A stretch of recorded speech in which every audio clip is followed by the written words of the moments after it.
আমার ডিভোর্স হয়েছে আজকে দুপুরে। সন্ধ্যায় আমি শুনলাম আমার হাজব্যান্ডের বিয়ে হচ্ছে তার এক্সের সাথে সন্ধ্যার সময়। তো শুনে মনটা এত বেশি খারাপ হয়ে গেল কি আর বলবো। বাড়ির পাশেই ছিল তার এক্সের বাড়ি। তার এক্সের সাথে নাকি তার বড় বোনই সবকিছু ঠিক করে দিয়েছে, বিয়ের সব প্রসেসিং।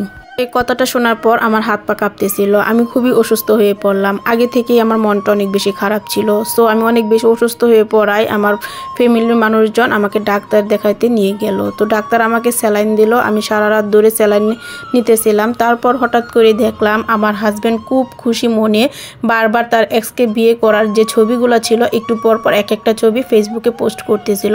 এমনিতেই আমি অনেক বেশি অসুস্থ, হাতে স্যালাইন চলতেছে, তারপরেও হচ্ছে এই ছবিগুলো দেখে আমার এত বেশি খারাপ লাগতেছিল। আমার মনে হচ্ছিল যেন আমি মরেই যাব, আমি বাঁচবো না।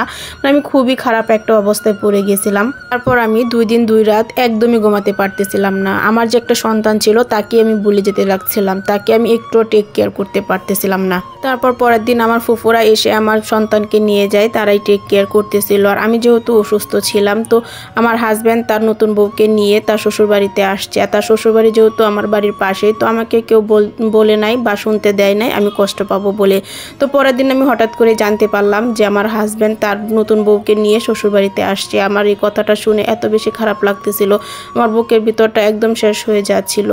আমার হাজব্যান্ড ও তার নতুন বউকে নিয়ে ঘোরাফেরা করতেছে, আমার হাজব্যান্ড নতুন বউকে নিয়ে মজায় আছে, ভালো আছে, সুখে আছে, এগুলো দেখে যেন আমার খুবই খারাপ লাগতেছিল। তারপর আরো বলতেছিল আমার বেনারসিটা পরি নাকি সে ঘুরতে আসছে তার বাবার বাড়িতে। এই কথাগুলো শুনে আমার আরো বেশি খারাপ লাগতেছিল, বুকের ভিতরটা একদম শেষ হয়ে যাচ্ছিল।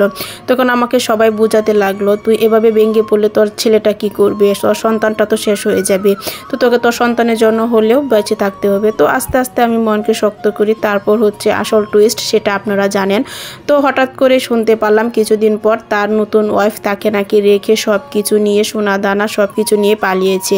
যাকে বিয়ে করার জন্য সে আমাকে একদিন ডিভোর্স দিয়েছিল, সেই বই তাকে ঠকিয়ে চলে গেছে। তো এখন নাকি সে অনেক বেশি কান্না করে আমার ছেলের জন্য, আমার জন্য।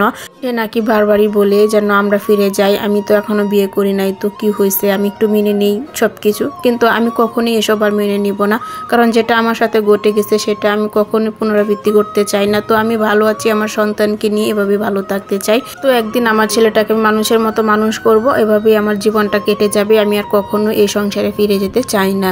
এটা স্টোরিটা ছিল আমার একটা বোনের থেকে নেওয়া, বোনটা আমাকে শেয়ার করলো, সেটার জন্যই হচ্ছে আমি ভিডিওটা শেয়ার করলাম ভয়েসটা দিয়ে। এখান থেকে অনেকেই অনেক কিছু শিখতে পারবে, জানতে পারবে। তো কেমন হয়েছে স্টোরিটা সবাই কিন্তু কমেন্টসে জানাবেন অবশ্যই। আর সবাই ভালো থাকবেন, সুস্থ থাকবেন। আর যারা যারা আমার ভিডিওটা দেখছেন অবশ্যই কিন্তু সুন্দর সুন্দর কমেন্টস করে যাবেন আর বলে যাবেন কেমন হয়েছে সব কিছু। তো সবাইকে অসংখ্য ধন্যবাদ আমার পুরো ভিডিওটা দেখার জন্য। আল্লাহ হাফেজ।